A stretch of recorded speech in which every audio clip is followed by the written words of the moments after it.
محترم حضرات، اللہ جل شانہ کا بڑا احسان ہے، اس کا کرم ہے کہ اس نے ہم لوگوں کو یہ زندگی عطا فرما رکھی ہے۔ اس زندگی کا انتظام اللہ تعالیٰ نے کیا، انسان کا جسم بنایا، بدن بنایا، اس میں روح ڈالی اللہ تعالیٰ نے، پھر یہ جسم کے کھانے پینے کا انتظام فرمایا، کہاں پر غلہ پیدا ہوتا ہے، کہاں اگتا ہے، کہاں کٹتا ہے، کہاں اس کا گیہوں نکالا جاتا ہے، پھر منڈی میں آ کر بکتا ہے، پھر ہم خرید کے لاتے ہیں، پھر اس کو پسواتے ہیں، پھر روٹی پکاتے ہیں اور ہم کھاتے ہیں۔ اللہ کا کیا نظام ہے! سبزی کہاں اگتی ہے، کہاں لائی جاتی ہے، کہاں بکتی ہے، کہاں سے ہم لاتے ہیں، پکاتے ہیں، کھاتے ہیں، یہ سب اللہ کا نظام ہے۔ اللہ تعالیٰ نے انسان کا جسم باقی رکھنے کے لیے کھانے پینے کا انتظام فرمایا، اسی طرح یہ سانس لینے کے لیے ہوا کا انتظام فرمایا، جس کو آکسیجن کہتے ہیں۔ کچھ دنوں پہلے آکسیجن نہیں ملا، کئی لوگ مر گئے۔ آکسیجن یہ بھی اللہ کی نعمت ہے۔ ان سب چیزوں کا انتظام اللہ نے کائے کے لیے کیا کہ انسان کا جسم باقی رہے، اور جسم سے زیادہ قیمتی ہے روح۔ روح جب تک ہے بدن میں انسان زندہ ہے، روح نہیں ہے تو یہ بدن بیکار ہو گیا، اب اس کو لے جا کر دفن کر دیا جائے گا۔ تو روح جو ہے وہ بدن سے بھی زیادہ قیمتی ہے، تو روح کے بھی زندہ رہنے کے لیے اللہ تعالیٰ نے انتظام فرمایا، اس کی غذا کا انتظام فرمایا۔ اور روح کی غذا کیا ہے؟ اللہ کا ذکر ہے۔ روح کی غذا کیا ہے؟ قرآن پاک کی تلاوت ہے۔ روح کی غذا کیا ہے؟ نماز ہے۔ یہ سب روح کی غذائیں ہیں، ان کا انتظام فرمایا اللہ تعالیٰ نے کہ ہم 5 وقت نماز پڑھیں، ہم روزانہ قرآن شریف پڑھیں، ہم روزانہ اللہ کا ذکر کریں، یہ روح کی غذا ہے۔ اب جو لوگ روح کا کھانے پینے کا، روح کی غذا کا خیال نہیں رکھتے، بدن کا خیال رکھتے ہیں، بس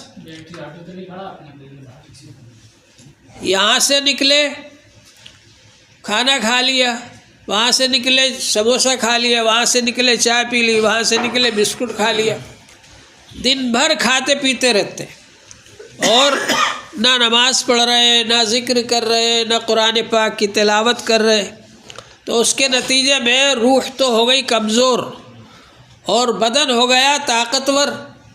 اب آدمی کو غصہ آتا ہے، اچھلتا ہے، کودتا ہے، ماں باپ پر آنکھیں نکالتا ہے،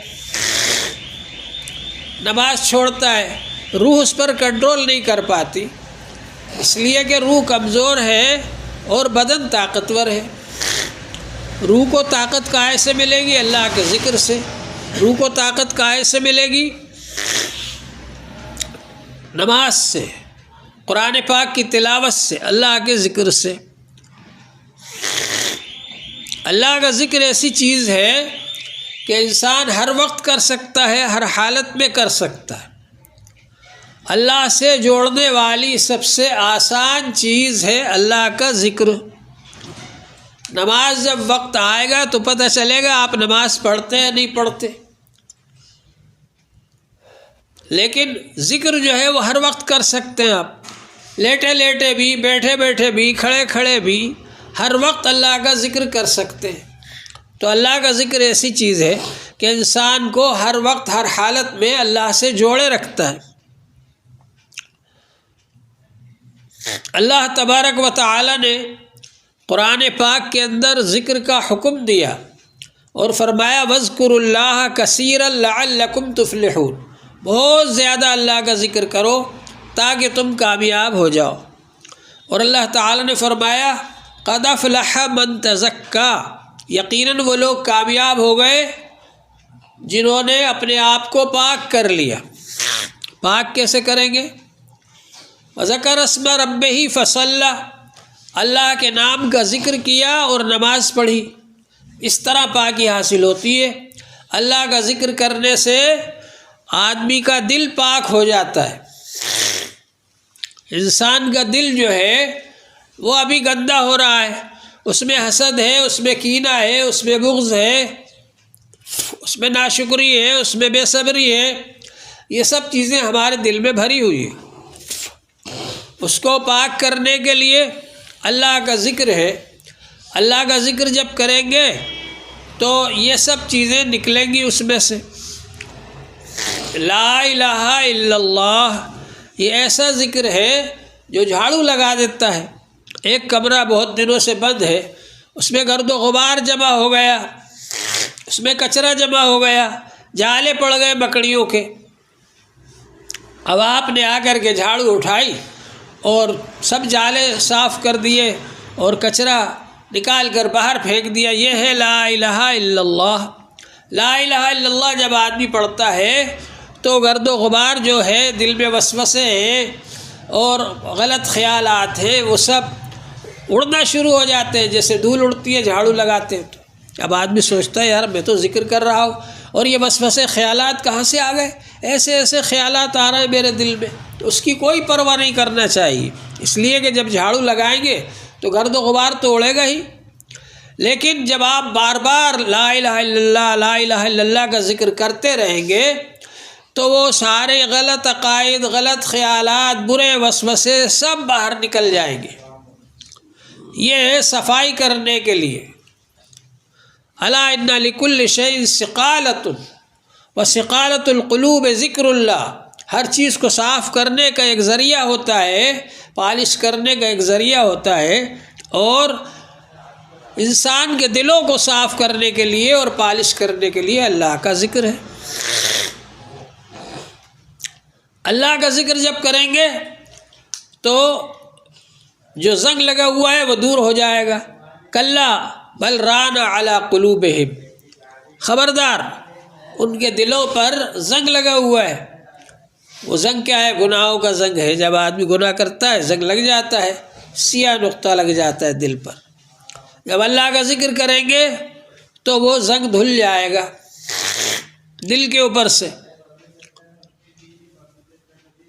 جیسے تانبے کا برتن ہے، اس پر قلعی کرنے والا پہلے زنگ کو کھرچتا ہے، زنگ کو کھرچنے کے بعد پھر اس کے اوپر پالش کرتا ہے، پھر وہ برتن ایسا چمکنے لگتا ہے اس میں آپ اپنی صورت دیکھ سکتے ہیں۔ اسی طرح سے جب آدمی اللہ کا ذکر کرتا ہے تو ذکر کرتے کرتے اس کا دل آئینے کی طرح چمکنے لگتا ہے۔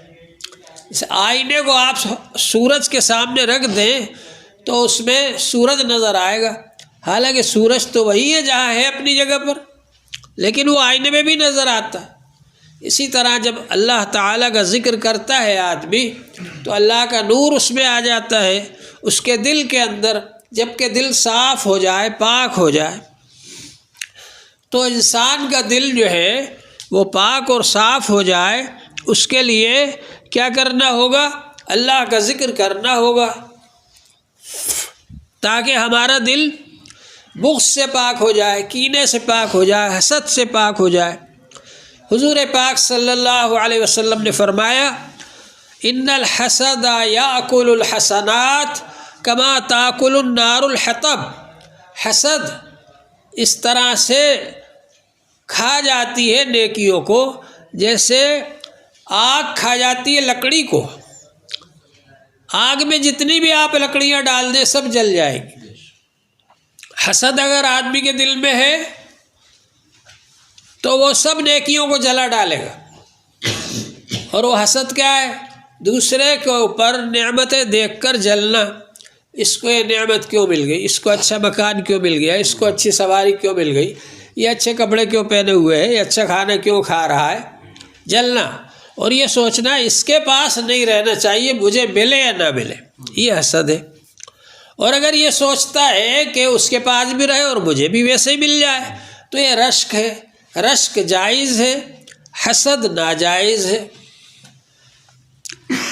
اسی طرح سے ہے بغض اور کینہ، کسی کے بارے میں دل میں کینہ رکھنا کہ یار اس کو کبھی نہ کبھی تو پہنچانا ہی ہے تکلیف۔ یہ بغض اور کینہ جو ہے شحناء، حضور صلی اللہ علیہ وسلم نے فرمایا، تم جانتے ہو حالقہ کیا ہے؟ حالقہ کہتے ہیں اس طرح کو۔ صحابہ کرام نے کہا اللہ کے رسول ہم تو حالقہ اس کو کہتے ہیں جو نائی کے پاس ہوتا ہے جس سے وہ بال مونڈتا ہے۔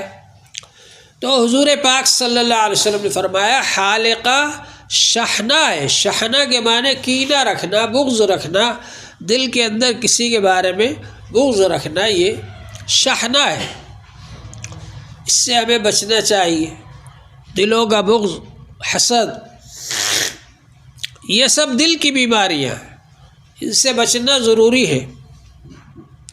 ایسے ہی زبان کی بیماری ہے، زبان سے کسی کی غیبت کر دی، زبان سے کسی کی چغلی کر دی، زبان سے کسی پر بہتان لگا دیا، یہ سب زبان کے گناہ ہیں، ان سے بچنا ضروری ہے۔ یہ جو بیماریاں ہیں یہ ہمارے معاشرے کے اندر پائی جاتی ہیں، ہر فرد میں پائی جاتی ہیں۔ سب سے پہلے تو ہر آدمی اپنی اصلاح کی کوشش کرے۔ آج کل لوگ یہ کہتے ہیں اصلاح معاشرہ ہونا چاہیے، اصلاح معاشرہ کہاں سے ہوگا؟ ہر آدمی اپنی اصلاح کی فکر کرے تو پورا معاشرہ سدھر جائے گا، سب سدھر جائیں گے۔ اور اگر ہم یہ سوچیں کہ یہ جو باتیں کہی جا رہی ہیں یہ دوسرے لوگوں سے کہی جا رہی ہیں، میں تو پاک صاف ہوں، دھلا دھلایا ہوں، دودھ کا دھلا ہوا ہوں، مجھے کوئی ضرورت نہیں ہے، یہ تو آس پاس کے لوگوں سے کہا جا رہا ہے، تو ظاہر ہے کہ کسی کی بھی اصلاح نہیں ہوگی۔ اور اگر ہر آدمی سوچے کہ مجھے اپنی اصلاح کرنا ہے، صحابہ اکرام میں سے ہر ایک کو اپنی فکر رہتی تھی کہ بھائی میرا حال کیا ہے۔ ہر آدمی آ کر اپنے بارے میں رسول پاک صلی اللہ علیہ وسلم سے اصلاح چاہتے تھے کہ میرے بارے میں، میرے دل میں وسوسے آئے اس کا کیا علاج ہے، میرا یہ حال ہے، نماز میں دل لگ رہا ہے نہیں لگ رہا ہے، وسوسہ آ رہا ہے نہیں آ رہا ہے۔ آپ کے پاس بیٹھتے ہیں تو اچھی حالت رہتی ہے دل کی، گھر جاتے ہیں تو دوسری حالت ہو جاتی ہے۔ یہ سب باتیں آ کر صحابہ کرام اپنے بارے میں کہتے تھے، اپنی فکر کرتے تھے۔ اور جب ہر آدمی اپنی اپنی فکر کر لے تو پورا معاشرہ سدھر جاتا ہے، اصلاح ہو جاتی ہے سب کی۔ تو معاشرے کو سدھارنے کے لیے نفس کی اصلاح کی ضرورت ہے۔ اللہ تعالی نے فرمایا قد افلح من زکاہا وقد خاب من دساہا، جس نے نفس کو پاک کر لیا وہ کامیاب ہو گیا، اور جس نے اس کو خراب کر لیا وہ ناکام ہو گیا۔ تو کامیاب ہونے کے لیے اپنے نفس کی اصلاح ضروری ہے۔ ہر آدمی اپنی فکر کرے کہ میرا دل پاک صاف ہو جائے۔ حضور پاک صلی اللہ علیہ وسلم فرماتے تھے میں چاہتا ہوں کہ سلیم الصدر رہوں میں۔ سلیم الصدر کا مطلب لوگوں کے بارے میں میرا دل صاف رہے۔ کوئی آپ کے سامنے کسی کی برائی کرتا، منع کرتا نہیں بھائی کسی کی برائی میرے سامنے نہ کرو، میں چاہتا ہوں کہ سلیم الصدر رہوں، یعنی سب کے بارے میں میرا دل پاک صاف رہے۔ تو اس کا ہمیں خیال رکھنا چاہیے کہ ہم سب کے بارے میں اچھے رہیں۔ ان بعض الظن اسم، بعض گمان ایسے ہیں کہ وہ گناہ کا درجہ رکھتے ہیں۔ کسی کے بارے میں اچھا گمان رکھیں، حسن ظن رکھیں، برا گمان نہ رکھیں۔ ایک آدمی اگر تہجد پڑھنے کے لیے اٹھتا ہے اور دوسرے آدمی کو بھی دیکھتا ہے گھومتے پھرتے تو وہ سوچتا ہے یہ بھی تہجد پڑھنے کے لیے اٹھا ہوگا۔ اور ایک آدمی اگر چوری کرنے کے لیے اٹھتا ہے رات کو اور دوسرے آدمی کو بھی گھومتے پھرتے دیکھتا ہے تو وہ سوچتا ہے یہ بھی چوری کرنے جا رہا ہوگا۔ تو کسی کے بارے میں برا گمان کرنا یہ اچھا نہیں ہے۔ سب کے بارے میں اچھا گمان رکھیں کہ سب ہم سے اچھے ہیں اور ہم بھی خود بھی اچھے بننے کی کوشش کریں، تو اس طرح سے اپنی اصلاح بھی ہوگی اور دوسروں کی اصلاح بھی ہوگی۔ تو اللہ جل شانہ نے یہ ارشاد فرمایا قد افلح من تزکا، یقیناً وہ شخص کامیاب ہو گیا جس نے اپنے آپ کو پاک کر لیا۔ یعنی پاک کرنے کے لیے ہمیں کوشش کرنا پڑے گی، کسی چیز کو اچھا بنانے کے لیے کوشش کرنا پڑتی ہے۔ زمین ہے اگر اس میں پیداوار کرنا ہے تو اس میں ہل چلانا پڑے گا، بکھر چلانا پڑے گی، اور اس میں جو زمین سخت ہو گئی اس کو نرم کرنا پڑے گا، اس کے اندر بیج ڈالنا پڑے گا، اس کی سینچائی کرنا پڑے گی، اس کی رکھوالی کرنا پڑے گی، تب کہیں جا کر کے وہ بیج اگے گا، اور پھر وہ اگے گا تو پھر بڑا ہوگا، پھر دھیرے دھیرے جا کر کے پھر اس کی کٹائی ہوگی، پھر اس کے بعد میں اس تو یہ سب مرحلے طے کرنا پڑتے. اسی طرح سے آدمی کو اچھا بننے کے لیے بزرگوں سے جڑنا پڑتا ہے، ذکر کرنا پڑتا ہے، اور اپنی اصلاح کرانا پڑتی ہے، اور اپنے بارے میں مشورہ کرنا پڑتا ہے کہ اب میری ایسی حالت ہے، اب میں کیا کروں. پھر وہ جو بتلائیں اس کے مطابق عمل کرنا ہوتا ہے. تو انشاءاللہ تعالی ہماری بھی اصلاح ہو جائے گی، ہم بھی نیک بن جائیں گے. حضرت تھانوی رحمۃ اللہ علیہ فرماتے تھے، ان کے یہاں خانقاہ میں لوگ کہتے تھے بڑی سختی ہے. فرماتے تھے سختی نہیں ہے، میں تو انسان بناتا ہوں. معاشرت، رہن سہن ہمارا خراب ہو گیا، دوسروں کو تکلیف پہنچانے سے نہیں ڈرتے، بچتے نہیں ہیں، ایسے کام کرتے جس سے دوسروں کو تکلیف پہنچے. تو حضرت تھانوی فرماتے میں اس بات کی کوشش کرتا ہوں کہ میرے یہاں جو لوگ رہیں خانقاہ میں وہ دوسروں کو تکلیف پہنچانے سے بچتے ہوں اور اللہ کا حق اور بندوں کا حق ادا کرنے والے ہوں. حضرت تھانوی رحمۃ اللہ علیہ کی جب خانقاہ چلتی تھی تھانہ بھون میں، تو اس کا اثر مسلمانوں پر بھی تھا اور غیر مسلموں پر بھی تھا. ایک شخص ایک غیر مسلم سنار کے پاس گیا زیور خریدنے کے لیے. تو اس زمانے میں چاندی کا سکہ چلتا تھا. تو اس نے کہا کہ بھائی اتنا اتنا زیور دے دو ادھار، میں لا کر کے دے دوں گا پیسے ابھی آپ کو. تو اس نے کہا سنار نے، یہ تو تمہارے مذہب میں جائز نہیں ہے. تو اس نے کہا تو کیا جانے ہمارے مذہب کو؟ کہا کہ میں جانتا ہوں، تم نہیں جانتے. تو کہا کہ پھر اس نے سنار نے بتایا کہ اس کا جائز طریقہ یہ ہے کہ اگر تمہارے پاس پیسے نہیں ہے تو اتنے پیسے جتنے کا زیور خرید رہا ہوں میں تمہیں ادھار دے دیتا ہوں، اور وہ جو ادھار پیسے مجھ سے لوگے وہ ابھی مجھ سے زیور خریدتے وقت قیمت ادا کر دو اس سے، اور پھر بعد میں مجھ سے جو ادھار لیے پیسے وہ لا کر کے دے دینا مجھے. یعنی اس کو یہ بھی معلوم تھا غیر مسلم سنار کو کہ اس طریقے سے معاملہ ناجائز ہو جائے گا، اور اس کو جائز کرنے کا طریقہ بھی معلوم تھا کہ اس طریقے سے جائز ہو جائے گا، یہ بھی معلوم تھا. ایک صاحب گجرات گئے ایک مسجد کے اندر رات میں، تو وہاں دیکھا کہ ایک طالب علم پڑھ رہا ہے، چراغ جلتے تھے اس وقت، چراغ کی روشنی میں پڑھ رہا ہے. تھوڑی دیر کے بعد اس طالب علم نے اس چراغ کو بجھا دیا اور دوسرا چراغ نکالا، اس کو جلایا. تو وہ جو صاحب وہاں پر مسافر گئے تھے مسجد میں سونے کے لیے، انہوں نے جا کر اس طالب علم سے پوچھا تم نے یہ والا چراغ کیوں بجھا دیا اور یہ کیوں جلا لیا؟ کہا کہ یہ مسجد کا چراغ ہے، اس کا اتنا ہی وقت ہے جلنے کا، تو اب اس کا وقت ختم ہو گیا، میں نے اس کو بجھا دیا، اور یہ میرا خود کا ذاتی چراغ ہے، اب یہ میں نے جلا لیا، اس کی روشنی میں چاہو میں رات بھر پڑھوں. تو وہ صاحب جو گئے تھے مسافر، اور انہوں نے پوچھا کیا تمہارا حضرت تھانوی رحمۃ اللہ علیہ سے تعلق ہے؟ انہوں نے کہا ہاں حضرت تھانوی رحمۃ اللہ علیہ سے تعلق. تو حضرت تھانوی رحمۃ اللہ علیہ نے ایسی اصلاح فرمائی تھی. ایک صاحب آ گئے حضرت کے یہاں بغیر ٹکٹ کے، ریل کا ٹکٹ ہی نہیں لیا. انہوں نے آ کر جب حضرت تھانوی کو بتایا تو حضرت تھانوی نے ارے جاؤ جا کر اتنے ہی پیسے کا ٹکٹ خریدو جتنا تم نے سفر کیا ہے، اور اس کو پھاڑ دو، کیونکہ تم نے حکومت کا نقصان کیا ہے، وہ نقصان اس طرح سے اس کے پاس پہنچے گا. تو اصلاح، معاملات کی اصلاح فرمائی حضرت تھانوی رحمۃ اللہ علیہ. حضرت تھانوی رحمۃ اللہ علیہ ایک بار جا رہے تھے، کانپور جا رہے تھے. اب راستے میں میرٹھ سے مرید لوگوں نے لا کر بہت سارے گنے رکھ دیے. حضرت نے فرمایا بھائی اس کا لگیج بنوا دو. اب وہ ایک صاحب اور وہاں پاس میں بیٹھے ہوئے تھے، انہوں نے کہا حضرت آپ کو کہاں تک جانا ہے؟ میں آفیسر ہوں ریلوے کا، کہاں تک جانا ہے آپ کو میں کہہ دوں گا.